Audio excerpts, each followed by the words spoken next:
Izvolite. Pozdrav ponovo, evo nas u još jednom izdanju studentskog podcasta. Da se predstavim na početku kako dolikuje, Danijel iz agencije Ideas, bavimo se studentskim working travel programom na teritoriji Srbije, funkcionišemo što se tiče Crne Gore, tu sarađujemo sa našim partnerima Atlas agencijom iz Podgorice. Večeras sa nama imamo opet jednog jako zanimljivog sagovornika, to je Jelena, ona je takođe jedan od veterana Work and Travel programa, ima ona što šta lepo i pametno da nam kaže. Jeco, zdravo, dobrodošla. Ti si bila na programu 2019. godine, pa si napravila pauzu, što voljno, što nevoljno. 2020. nije ni postojao program zbog korone, 2021. Jesi bila 2021. Ne, 22. i 23. Elen, ti kad si se meni javila 2022. to je malo onako interesantna priča, rekla si, ćao, ja sam bila 2019. Jelena i tako dalje, ja se svetim, rekao, okej, a koje si ti godine? Kaže, 4. sad sam na masteru. I ja nešto, ti se čini da sam verovao da ćeš dobiti vizu i otići na program? Apsolutno ne.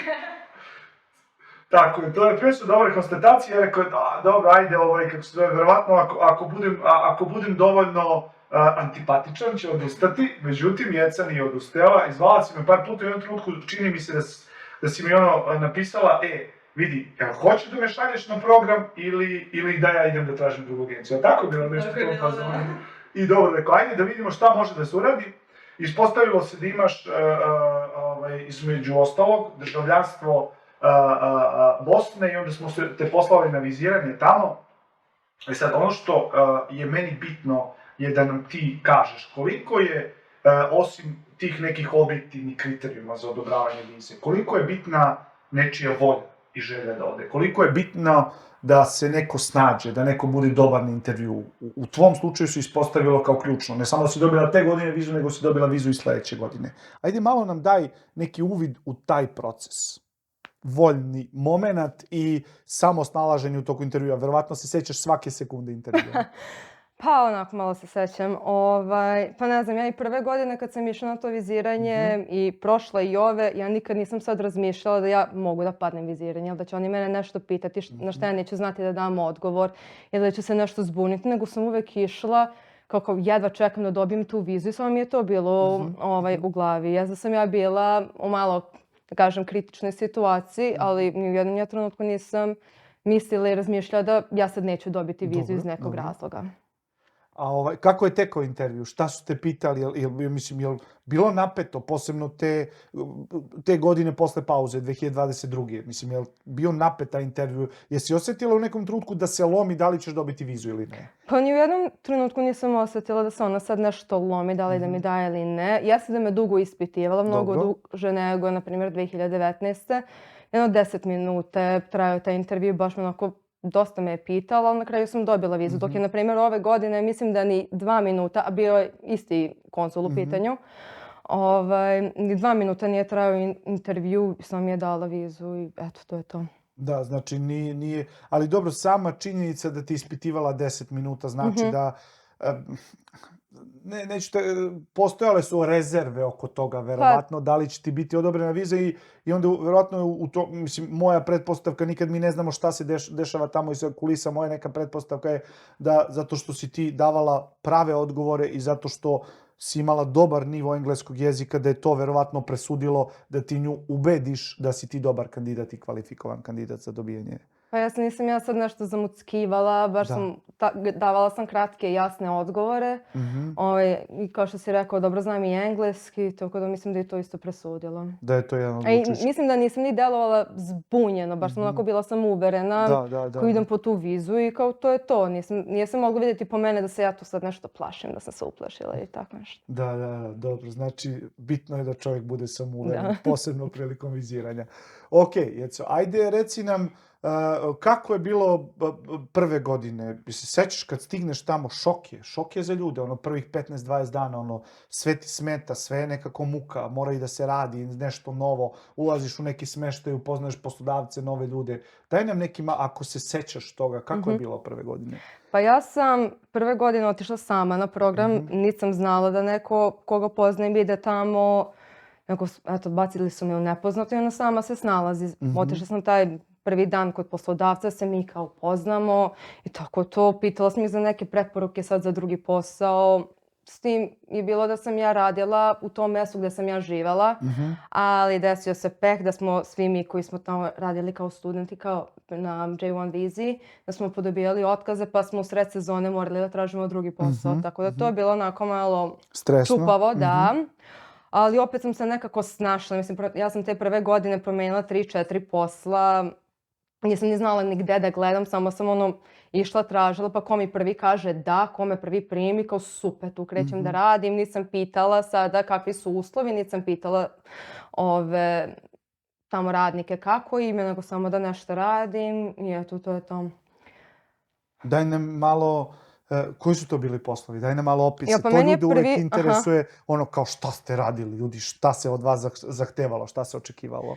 Pa meni je prvi posao bio u restoranu. Ja sam tamo radila kao hostesa čitavu sezonu. Tek tamo pred kraj dao mi je, malo me onako menjao po pozicijama. Bila sam i baser, bila sam i food runner, bila sam čak i server nekoliko smena, pošto sam dobro znala engleski, znala sam i meni. Drugi posao, eto, u tom mjestu gdje sam radila, pošto sam živjela u hotelu i u okviru hotela ima restoran, pa sam i tamo radila kao server, ali onda, eto, svi smo podobijali otkaze iz ne znam nijakvog razloga. Pa sam onda radila i u poslastičarnici i u još 2 restorana kao hostesa. Negde je bilo lepo, negde nije bilo lepo. Sve to zavisi i od poslodavca i od ekipe tamo, ali na prvom poslu mi je bilo stvarno fenomenalno i to je zapravo i razlog zašto sam se ja posle toga još 2 puta vratila u isto mesto kod istog poslodavca. U pitanju je, slobodno možemo da kažemo, Estes Park u Koloradu. Da, Estes Park u Koloradu, restoran se zove Hunter's Chop House i eto, prve godine sam tamo radila kao hostesa i posle sam malo menjala pozicije. Prošle godine je bilo kao pola hostesa, pa onda i sve ostale pozicije, dok sam ove godine bila server. Dobro. Ono što meni je jako drago što si ti iskreno podelila sa nama iskustvo, zato što Work and Travel program u nekim slučajevima nije ravna linija. Znači, stvari i jako dobre i loše mogu da se desi na Work and Travel programu i to je ono što mi pokušavamo da iskomuniciramo sa studentima stalno. Ok, da, naravno, vi imate posao, imate smeštaj, ali svašta može da se desi u toku sezone. Koliko je bitno da čovek bude pripremljen na te nepredviđene okolnosti. I ne samo pripremljen, nego da ih ne shvati tragično. Jednostavno, ti si u nekom trenutku radila, posle toga više nisi imala posao, ti si rekla, ok, dobro, šta god. Kako god, sad idem dalje i to je to. Je li bitno to da čovjek ima taj stav kad krene odatle? To apsolutno. Meni prve godine, kad mi se sve to izdešavalo i otkaz i rekli su mi da će me izbaciti iz smeštaja, to je stres, jako puno stresora u isto vrijeme. Znači, baš sam onako bila pod panikom. Ali već prošle i ove godine sve sam takve neke promjene doživljavala smirenije i drugačije. Jer kao znam da se to može rešiti, da ću se iščupati, da nije to ništa strašno. Nije se meni jedino i desilo, ima tu još i studenata i pre i posle mene. Tako da sve se da rešiti. To, na primjer, za smeštaj. Znači, trebalo da me izbace. Nisu me izbacili, ispostavilo se da sam ja tamo živjela 1 mjesec i po dana, bez da plaćam kiriju jer nisu imali šta s koje paychecka da mi skinu. Ja sam samo ćutala, niko ništa nije primetio, ja sam samo ostala i eto. Samo si bila tu. Posle toga me niko nije jurio. Da. Dobro. A reci mi, daj nam malo neki uvid u to kako je raditi kao hostesa. Radila si i prve godine, radila si i druge godine, posle si miksala sa serverskom pozicijom, malo ćemo pričati o serverima. Kako je raditi kao hostesa? Šta se od tebe očekuje? Šta taj posao podrazumeva konkretno? Pa pre svega dobro znanje engleskog jezika, zato što ste u direktnom kontaktu sa ljudima, dolaze vam gosti, vi sedate, dajete im meni, pa sad ako su velike gužve i ako su redovi ispred da se uđe, ako se napravi lista čekanja, rezervacije, vi sve to treba nekako da pregovarate, da. Tako da zna da bude stresno, plus javljanje na telefon, pravljena rezervacija i sve to je multitasking. Znači, ne znam, 10 ljudi vas čeka ispred pultom da vide da li mogu da sedne, zvoni vam telefon, ulaze rezervacije, pa ko ima prednost, nema prednost, tako da to baš treba da bude nekako sistematičan, pedantan i brz, da. Znači, zahtevan je posao. Zahtevan je posao. Deluje kao da kao stojiš negde i kao smeškaš se nekim ljudima, a u stvari postoji mnogo više iza toga. Apsolutno, pa to je pored tog pored serverske pozicije, meni je jedan od najtežih, a eto sve sam ih prošla. Vi kad ste baser ili food runner, vi samo čistite stolove, nosite hranu, mozak na pašu, niko vas ništa ne pita i tere. A dok ste server, oni vas svašta i nešto i pitaju i kao hostes vas svašta nešto pitaju. Pa onda zovi menadžera, pa se neko žali, pa neko hoće da pohvali, pa ovo, pa ono. Znači, svašta tu ima. Nas je, evo, posljednje 2 godine bilo 2 hostese, jer toliko je taj restoran postao busy, što se kaže. Znači, baš je puno ljudi dolazilo, puno smo imali rezervacije da to jedna osoba kao hostesa nije mogla da iznese. Nije mogla da ishendluje. Dobro. A reci mi, serverski posao. Daj mi malo uvid u to. Ja sam isto radio kao server i bili su nam neki gosti u ovim našim kratkim podcastima. Kako si ti vidjela taj posao? Je li krvav taj posao? Pa jeste, ali ja sam sebe nekako vidjela u tom poslu i da ja to mogu da radim. I ja sam i direktno pitala i poslodavca da li bih ja mogla da budem server, znam engleski, imam dobar pristup sa ljudima, zašto ne bi. I on meni davao nekoliko smena i ove godine me je to stavio kao full server. Imala sam do duše jednu poziciju, jednu smenu kao hostesa, ali to mi je čak i odgovaralo taman malo da se odmorim, jer stvarno biti server je naporno. Sa svakakvim gostima se vi tu sretnete. Neki su prijatni, neki su malo manje prijatni, ali zanimljivo je, dinamično je, ali baš morate da budete onako pažljivi kad radite taj posao. Ne smijete da zaboravite nešto što su vas gosti pitali. Dosta ljudi kada nas pita za serversku poziciju, to jest skoro svi ljudi koji pitaju za serversku poziciju imaju sumnje u sebe da li će moći da nose tacnu. Da li je nošenje tacne u stvari najveći problem serverskog posla? Ako pretpostavimo da nas zdrava mlada osoba pita to, znači ne neka osoba koja ima nekih problema sa rukama, nogama i tako dalje. Da li je nošenje tacne najveći problem kod servera? Ja, nije. Toga sam se ja plašila kad sam krenula da radim, da li će mi ispasti čaše. I desilo se nekoliko puta. Dobro. I po gostima, ali dobro, Ameri su nekako onako malo blaže nego mi, pa onako nema veze, opušteno. Samo mi kažete da vam je prvi dan i onda vam je sve oprošteno, svaka greška. Ali posle nekog vremena se toliko uštosite da to nošenje tacne uopšte nije problem, nego ima tu još drugih stvari, da vi pogodite temperaturu mesa, da vi pogodite da li neko ima neku alergiju, da ste vi to zapisali u vaše beleške, da naručite ono što su hteli, jer kad ste u takvoj nekoj brzini, dešavalo se nekoliko puta da ja sada naručim nešto pogrešno, što stvarno ne bi trebalo da se dešava, jer onda i gosti čekaju i restoran isto gubi novac. Isto tako i za pića, ova votka, onaj džin i tako da sve to baš treba biti pažljiv. Da. Zahteva posao punu mentalnu posvećenost i punu koncentraciju. Ja kažem ljudima, tacna je najmanji problem. To posle 4 dana nije tema. Jednostavno, i ako nekome nekad ispadne, čak se dešava i serverima koji su iskusni, vi nosite tacnu, neko vas gurne, ustane, neko dete, bilo ko ispadne, to je najmanji problem. Ali sve to ishendlati, ja sam recimo konkretno, ne znam da li si ti imala te, ajde da kažemo, bagove, ja kad sam radio kao server, kad završim smenu, i dođem kući, ne mogu naredna 2 sata da zaspim, zato što mozak ne može da se smiri. Jednostavno, prevrću mi se u glavi sva ona lica, svi oni brojevi, sve ono što se desilo, ne znam, možda sam tad bio mlađi, možda bih sad jednostavno to drugačije percipirao. Jesi imala te? Ja sam imala, ne bih sam rekla su tu bile noćne more, ali sanjala sam kako služim stolovi, kako, jao Bože, zaboravila sam sos, zaboravila sam da im odnesem piće. Znači, dešavalo mi se to nekoliko puta. I tek evo, posle ove sezone kad sam radila, da kažem, čitavu sezonu kao server, razumem zašto oni dobijaju najviše bakšiša i zašto tako dobro zarađuju. Znači, najviše tereta oni nose. Još plus da se tu ubace i poslovi koji se obavljaju pre otvaranja restorana, posle nakon. otvaranja restorana, tokom smene. Znači, nije to bez veze. Tako dobro plaćeno u vidu bakšiša. Jasno, smatram. A reci mi, generalno, jel imaš i ti utisak da je tendencija da, iako neko ima naravno fiksnu satnicu veću, da kad se sve uzme i sabere, ono bude loših, bude boljih dana, da je opet se isplati raditi kao server iako je satnica mala, iako je satnica recimo $3 po satu? Pa sve sad nekako zavisi od restorana gde se radi. Naprimjer, ja sam imala neke prijatelje, radili su kao serveri, ali taj restoran bio prazan, tako da džabe njima što su oni serveri kad oni nisu imali ljude da im daju taj bakšiš.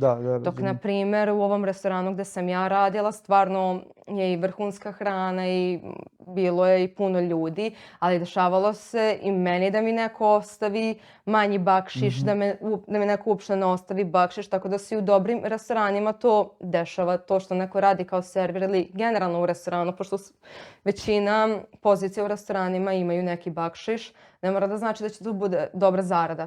U nekim restoranima u SS Parku je stvarno dobra zarada, a u nekima i nije toliko. Da, sve zavisi od situacije. Sve baš zavisi od restorana, mada u većini restorana u SS-u stvarno se dobro zaradi kao server. Opiši nam malo mesto. Kako je mesto?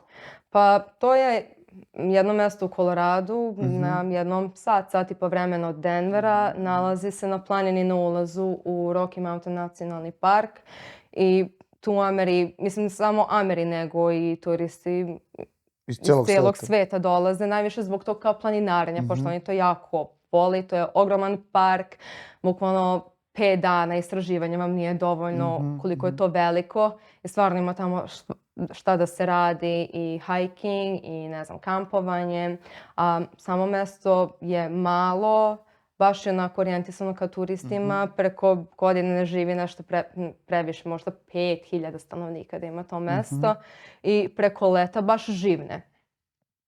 Hladnije je mesto samim tim što je na nadmorskoj visini od preko 2000 metara. Ima preko 2000, Aha.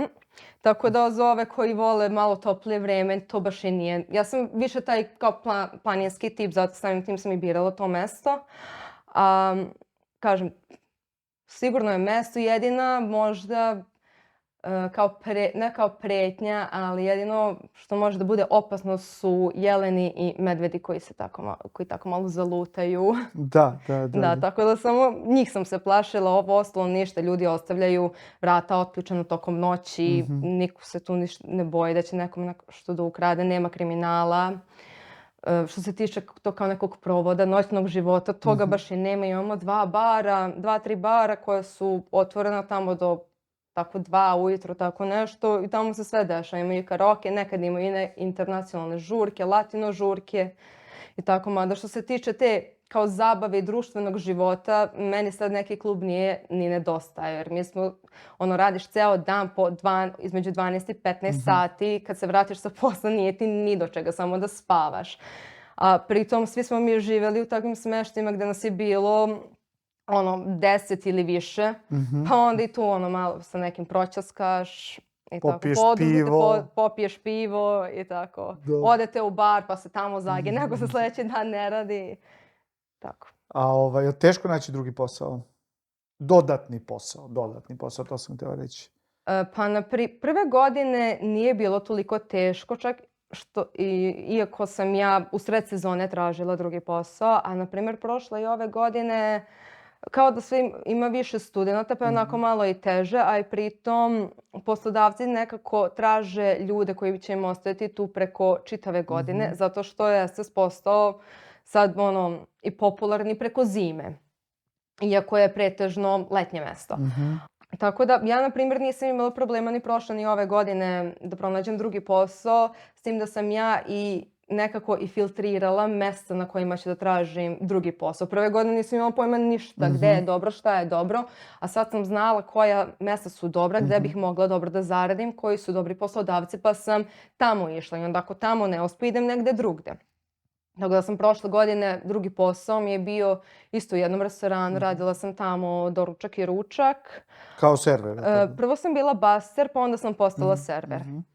A ove godine mi je drugi posao bio na recepciji jednog hotela, bila je dobra satnica, nisam nešto puno radila, isto mi je ono bio posao da se odmorim, jer onda znam da me uveče čekao serverski posao gde moram da budem maksimalno koncentrisana, a ovaj drugi posao samo onako malo da se opustim, da odmorim. A opet sam dobro zaradila zato što su oni, bila dobra satnica, pritom su plaćali prekovremeno i plaćali su i za praznike, tako da dobro je bilo. Koji hotel je u pitanju? U pitanju je Stanley Hotel. Znači, to je baš onako lanac hotela. Ima ih je, mislim, u još nekoliko mesta u Americi. Ima nešto i u Meksiku, ja mislim i u Evropi čak. I oni u SS-u imaju dva hotela. Taj Stanley Hotel i Fall River Village. Ja sam radila u ovom drugom i to je po nekom principu kao Airbnb. Znači, bungalovi i apartmani se izdaju. Nismo imali nešto puno direktno kontakta sa ljudima, zato što check-in nije bio onaj klasičan da dođeš na recepciju, da ti se daju ključevi, to je to, nego mi sve to unapred napravimo ključeve, stavimo ispred apartmana, oni dobiju šifre pa kad dođu mogu da se čekiraju, tako da... To je skup hotel? To je skup hotel, znači tamo je noć najjeftinija bila oko $300 u letnjoj sezoni. Namerno sam te pitao o Stanley hotelu zato što ćemo ove godine verovatno i mi po prvi put zvanično raditi sa Stanley hotelom. Jel bi ti rekla da je to dobro mesto za rad? Kakav je odnos menadžera?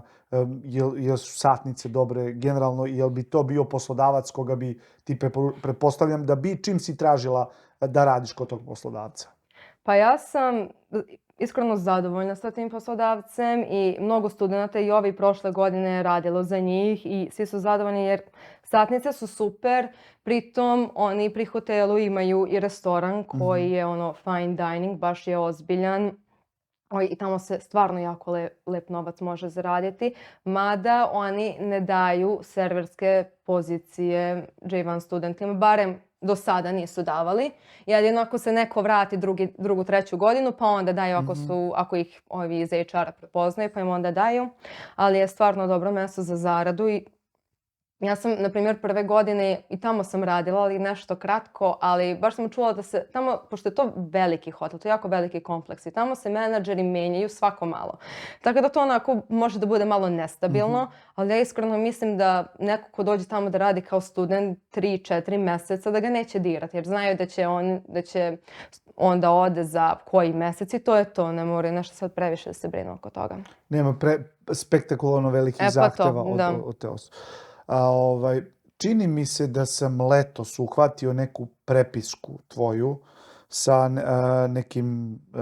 nekim predstavnicima sponzorske agencije, bio problem sa nekim smeštajem. I ti si veoma lepo argumentovano i artikulisano zastupala tvoje stavove i izgurala si neku svoju priču. Ja sam onako sa pola, mislim da sam bio na odmoru, pa sam onako sa pola oka ispratio ceo taj tvoj napor i komunikaciju sa sponzorima. Koliko je bitno da nekako studenti razumeju i shvate da i oni tamo su legalno, imaju neka svoja prava i da ako su na neki način ta njihova prava ugrožene ili barem oni tako shvataju, da je jako bitno reći to otvoreno, napisati, artikulisati u određenom mailu i poslati. Jako bitno, pogotovo kad je u pitanju smeštaj, jer vi niste, znači 99% slučajeva vi niste tamo sami. Znači tamo delite smeštaj sa barem još 5 osoba. Evo, ja mislim da je to bilo ove godine kad smo mi imali mali... Nešto mi se čini da su neki mailovi dolazili. Zato što prošle godine je bila stvarno dobra situacija. Bili smo, znači i ove i prošle godine bila sam kod iste žene, znači bila sam u istoj kući, ali su bili različiti apartmani. I prošle godine je bilo nas 6 devojaka u jednom apartmanu i mi smo savršeno funkcionisale, dok je ove godine nas 15 bilo u jednom apartmanu, mislim su bile 4 sobe i 2 kupatila. I to stvarno nije funkcionisalo zato što su to bili studenti sa svih strana sveta, sa drugačijim mentalitetom i prosto ja nisam mogla da razumem, a nisu ni oni mogli da razumeju moje poglede, niti ja njihove, niti kako se oni odnose prema kući, kako se odnose prema čišćenju. Znači, ove godine je stvarno bilo onako katastrofa i svi smo se žalili, ali kad je u pitanju smeštaj, to prvo treba da se pita stanodavac, sa njim da se rešava, pa onda tek da se ide preko sponzorske agencije. Agencija iz naše zemlje koja nas je poslala tamo malo šta može da uradi. Mislim, ne samo u vezi smeštaja, nego u vezi posla. Ako želite promenite prvi posao, drugi posao, ako želite promenite mesto, to se sve više pita sponzorska ta agencija nego naša agencija. Dobro, ali služimo kao savjetodavna uloga. Pa dobro, slušajte vi kao savjet, da, ali ja sam i prve godine isto sam imala nekih problema i sa smeštajem i sa poslom. Ja sam sve to rešavala direktno sa sponzorskom agencijom.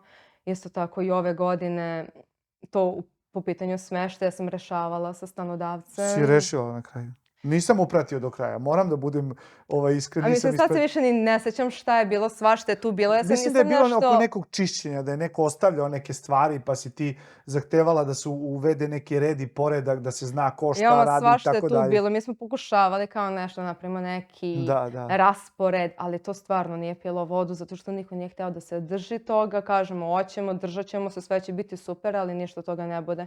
I onda na kraju smo svako je bojkotovao, niko nije hteo da čisti, onda se samo napravio haos u kući.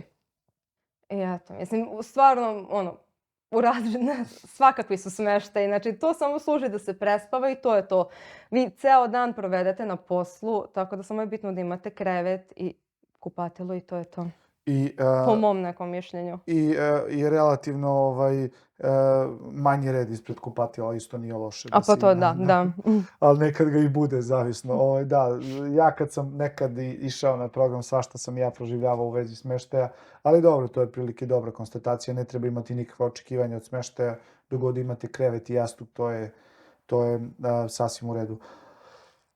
Dobro, i sad dođo smo do onog dela koji se tiče putovanja. Ove godine si, čini mi se, bila u Puerto Riku, tako. Daj nam neke impresije, podeli nam. Je li teško na putovanju? Pa meni nije. Eto. Mada iskreno da kažem, ove godine sam se malo i umorila, verovatno jer mi je treći put u Americi. Išla sam druga godina za redom, pa se nisam stigla ni poželeti Amerike. Pa me malo i sve to umorilo već na sredini programa. Ali ja kad su u pitanju putovanja, sam taj grace period, taj dodatan mesec maksimalno iskoristila. Ceo mesec si putovala? Nisam mislim, vratila sam se ja posljednji dan kad još trebalo. Malo sam ja duže radila, jer su poslodavci izašli mi u susret, njima to nije bio problem, trebalo im je ljudi, tako da eto što da ne. Ja sam, prve 2 godine sam obišla ta kao popularna it mesta. Ja sam istočnu obalu, zapadnu, išla po nacionalnim parkovima. Ovaj put sam išla na malo ne toliko popularna mesta među studentima. Išla sam u Puerto Rico, išla sam isto i na kruzer na Bahame, to je bilo usred programa, pa sam išla u New Orleans, Charleston, taj južni deo Amerike, Chicago, New York. U New Yorku se sad nisam nešto puno zadržavala. Otišla sam samo do ovih Nijagarnih vodopada, do Jersey, do drugarice i eto, to je to. Ali stvarno, fenomenalno je bilo svake godine na putovanjima. Ne želim ništa. Super. Hvala ti puno na vremenu. Iako si rekla na početku šta mi ovo trebalo, mislim da vidiš da sad, da si promenila malo mišljenje šta mi ovo trebalo, ovo sad kad završavamo ovaj razgovor. Pa okej, šta ti kažem.